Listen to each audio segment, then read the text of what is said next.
ফাতেমা মেহেরিন ইফতি বলেছেন এত খারাপের মধ্যেও মমিনুলের ইনিংসটা কেমন দেখছেন? গুড অ্যাপ্রোচ, তবে সাস্টেন করলে আরো ভালো লাগতো। মানে আমার একটা ব্যাপার ভালো লাগছে যে একটা পাশ থেকে উইকেট পড়ছিল বা শান্তর সঙ্গে তার একটা ভালো জুটি হয়েছে, কিন্তু তার স্ট্রাইক রেট ছিল প্রায় 75। মানে তখন দরকার ছিল যে আপনি একটু কাউন্টার এটা খেলবেন। কিন্তু আরেকটা ব্যাপার একটু আক্ষেপের মাহফুজ দেখছিলাম আমি, যে সবশেষ 8টা টেস্ট ইনিংস যদি আপনি দেখেন সেখানে 2বার খুব সম্ভবত 80 পার করলেন, 50 রয়েছে, 90ও আছে। লাস্ট ইয়ারে তো কোনো সেঞ্চুরি পান নাই তিনি। হ্যাঁ, মানে এটা কি একটু আক্ষেপের না? আপনি যদি ওয়ার্ল্ড ক্রিকেটের বাকি বড় ব্যাটারদের দিকে চিন্তা করেন, তারা কিন্তু 50 পার করলে সেটাকে 150 করেন, 200 করেন, মানে অনেক বেশি থাকে। মানে একটা ব্যাটার 40 করা বা 50 করা মানে কি, তিনি উইকেটটা বুঝে ফেলেছেন, তিনি সেট হয়ে গেছেন, তাকে দলের দরকার, তার নিজেরও দরকার।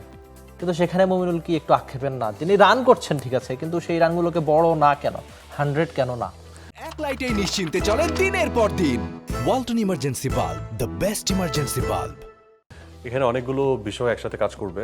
কোচের সাথে অ্যানালিস্ট তিনি হয়তো বা কাজ করবেন যে তার স্টেমিনা, এন্ডিউরেন্স, স্ট্রেংথ ওই জায়গাতে গিয়ে কোনো কারণে ফল করে কিনা।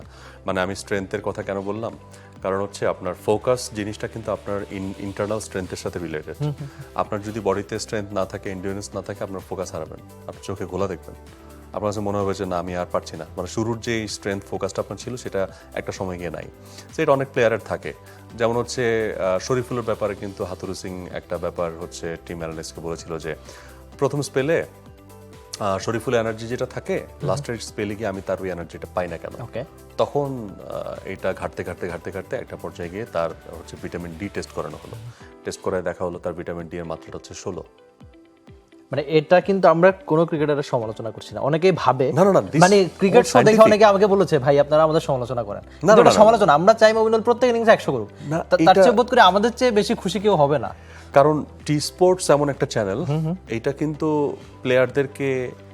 প্লেয়ারদের মানে কি বলবো, মানে যে একটা গেম অ্যানালাইসিস করাটাই হচ্ছে কিন্তু আমাদের মূল কাজ। মানে এখানে কাউকে উঠানো, কাউকে নামানো, এটা আমাদের কাজ না।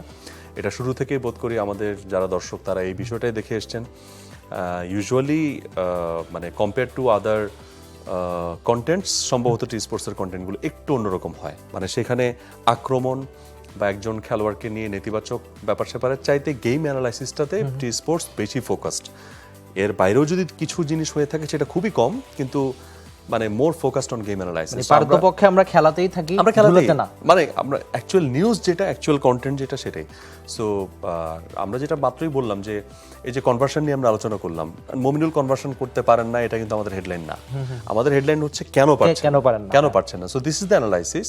সো এটা হইতে পারে যে ওই টাইমে তিনি তার ফোকাসটা কোনো কারণে হারাচ্ছেন কিনা। যারা টিম অ্যানালিস্ট বা কোচ এই জিনিসটা নিয়ে নিশ্চয়ই কাজ করবেন, এবং তারা যে ভেস্টটা আসলে পরেন, ইন্টারন্যাশনাল ক্রিকেটে তো এখন এই মানে সায়েন্স কোথায় চলে গেছে যে একটা ভেস্ট প্রত্যেকটা প্লেয়ার পরে থাকেন, সেখান থেকে ডেটা কিন্তু প্রতিনিয়ত ডেটা অ্যানালিস্টের কাছে আসতে থাকে। সো কোন টাইমে তার স্ট্রেংথ ড্রপ করছে, কোন টাইমে তার বিপি হাই হচ্ছে, বা কোন টাইমে হচ্ছে তার ওভারঅল মানে বডির যেই সিচুয়েশনগুলো, এগুলো কিন্তু প্রত্যেকটা মোমেন্ট রিডেবল।